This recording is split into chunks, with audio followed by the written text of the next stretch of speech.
broadcasters heard first, and then other people heard, and then other people heard, and then the phone started ringing from listeners and, you know, well-wishers, and, you know, because you get all kind of calls, right? Right. You get the well-wishers, you get the people that would just want to see things pop down, you know, different colleagues and stuff, because we're all saying to ourselves, damn, what are we going to do? You know, what are we going to do?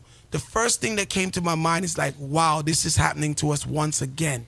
You know, I remember when I was younger, some of the senior broadcasters had the same issue. I don't remember what the name of the station was, but further up the dial. you know, they were, you know, they lost the station. Right, they lost a right. really, really good platform, and because they lost that platform, you know, we were set back for a little while until something else, you know, became an opportunity, and you know, it just, we're here. We're here where we are, right? Yeah. And now it seems like it's the same thing happening all over again. I don't know what to say because there's so much for me to say. I have so many thoughts about this situation. I more want to hear the thoughts of the people who are fans of 93.5 and have their special shows that they look for on 93.5. I've always said this, and I've never will take this back. When it comes to radio, there's no other state that has what we have. The talented broadcasters and the diverse programming and all of that stuff. I don't give it to nobody else but New York City, right? We got the top radio personalities when it comes to Caribbean stuff, right? And I really, really mean that. A lot of the issue is that we just don't get along with each other.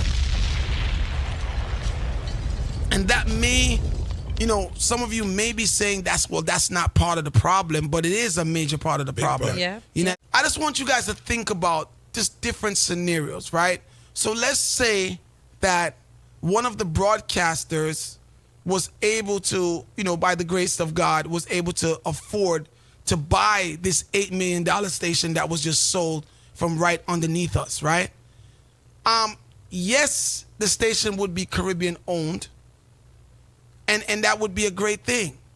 But the other part of it that you guys are not looking at is the politics that would come once somebody who's on the platform buys a station. And we say, well, this should have happened and that should have happened, and five of the man them were there on the radio station, you know, could have come together and make the $8 million and buy the station and keep it in the community and ray. And in theory, that sounds really good. Yeah. It does. It sounds really good in theory. But in real life, none of them ain't friends. And none of them is going to put aside the ego to come together to do something that could be beneficial to the community. Everybody. Right? We've been doing Sound Chat Radio for 12 years, and I've been blessed, right? That we, and when I say we, I mean we, me and Uno, where I listen, is able to build a platform and a team here that we can balance ourselves. Right. Yeah. We can balance ourselves. You know, and I'm not gonna come on the radio and show off and be like, me have this, that's not what it's about. You don't understand the amount of people who called me between yesterday and today. I said, oh, Chin, Sound Chatter Tech. Right. So now we in this situation now where, you know, I've been doing my own thing, and I see where if it comes down to it and we lose 93.5, we okay. Getting some figures right now for our analytics that is really, really, really impressive. Do I think that 93.5 dissed the program? Depends on how you look at it. The man, them own them business. Business is That's- business. Them you know. do When I what heard they about want to it- do it for them business. Right. Business is When I business. heard about it, Chin, that's the first thing I said. I said, listen, people have a right to do with what they want to do. For them And things. then, you know, whatever the original owners, the fathers, whatever their thought process was and how they did it, doesn't mean that that's going to pass on to the generations. A lot of our brethren, they were not thinking digital radio, right? Yes. They were not using the platform like how I decided to use the platform and say, all right, well, I'm going 93.5, but I'm going to be pushing this and that and that. We got comfortable. Yes. And again, it happens. Yes. It happens in relationship. It happens in friendships. It happens in everything. So the only thing me I tell them on them for, keep them head up. And try to figure out a way that it can work out for them. And I am willing to help who wants to be helped. Yeah. When I looked at it too, I mean, it's such a wide cross section of broadcasters too, and it's not just the big names; it's the little guy. Well, and they're a lot gonna of take the these, biggest hits. yeah, and the little guys are a lot of them too. This is their bread and butter. Yeah, they're gonna take the biggest hit. Right. So, of course, we want to see the best. But as a people, when I came to New York a few years ago and I saw what radio was, I was like, I never understood brokered radio.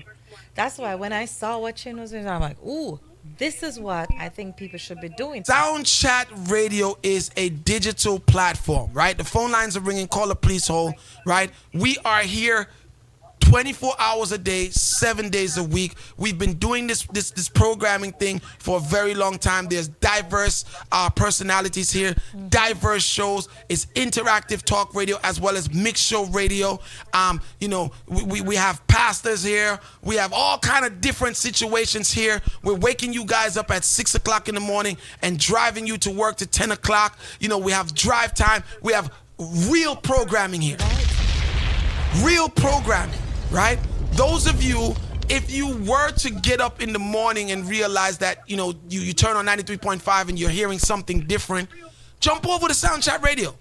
Please. I got you. We welcome you. Know what I mean? you. Jump over to Sound Chat Radio. I got you. This is why I've been saying download the app. Support what we do. We support the community, support us. Yep. Right? Don't let this 93.5 thing be like, oh wow, the world is gonna change now and we're not gonna be able to function. Nah, we built this here. Not only we in studio, but you guys wanna build this here for your comfort. Oh, yeah. We have the programming here. We have the personality here. Yeah. Right? Our impressions per month is ridiculous. It's in the millions. And not the little millions either. And not the little millions. We're working hard, people, right? So here is a platform that you guys can turn to as an alternate platform. I want to hear your views. This is what I want to hear. I know we're coming to the top of the hour. I open up at on the other side of the hour. I want to hear what you guys feel about the sale of 93.5. We need to build this diaspora movement. The leader that leads it is in Philadelphia, and we are talking. When I called you before and said, listen, we need to pull the group together, bring up enough funds so we can purchase a station, we're going to talk about it and we're going to eventually do it. All right, 718-554-8598. I'm not happy about it, but it happens. It's not our thing. We don't own it. We can't control nothing. It's just like getting fired from a job, in my opinion. Oh, yeah. Oh, yeah.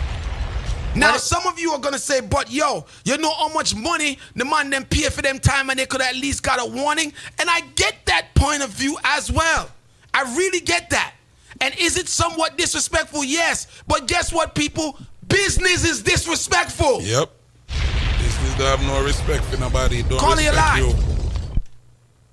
Good night, panel. Good night. But I remember back in 1989 when double K 105.9. I'm not sure if you guys familiar with that. With when they had Clinton, Lindsay, Clive Hudson, and Gil Bill on that Bill station. and Ken Williams and them there. Yeah, one of the same thing happened. So I'm wondering, did they tell y'all after they sold the channel, or how did it went? We found out afterwards, after the sale went through. There is publications out or whatever, articles out explaining to us what really took place and who owns it now and blah, blah, blah, and that stuff.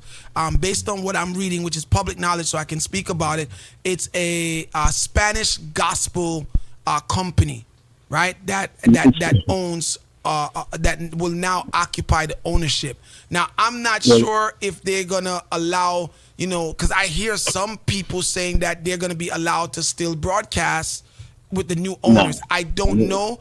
I don't want to speculate. I have to wait until Monday, like everybody else, and speak to the powers that be at the station. But the station is sold, and with that sale, it's definitely gonna come some changes. Oh, yeah. Right? Call you live. Hello? Yes. I had once worked at WNWK, and I had said to, at the time, the man that I worked for, since no one trusts you, why don't you have stocks and shares in 105.9? Because the same thing happening now, fast forward to now, is the same thing that happened back then. He said nobody don't trust him, nobody don't rate him, nobody don't respect him. And a lot was said about him, and he really was the pioneer of 105.9. That was a little engine that could, and we had a lot of opportunity back then to buy 105.9. Now, fast forward to now, here we are. Call you live. Yeah, Chin, why can't we just be kind to each other and respect each other, eh? Why was black people, why we behaving like this, you know? You see, when we're kind to each other and help each other, it's easier for us, for everybody, and it's better for everybody too. Why are we so mean to each other as black people? We need to start show some love to each other and be kind and put our little difference aside and come together and help each other.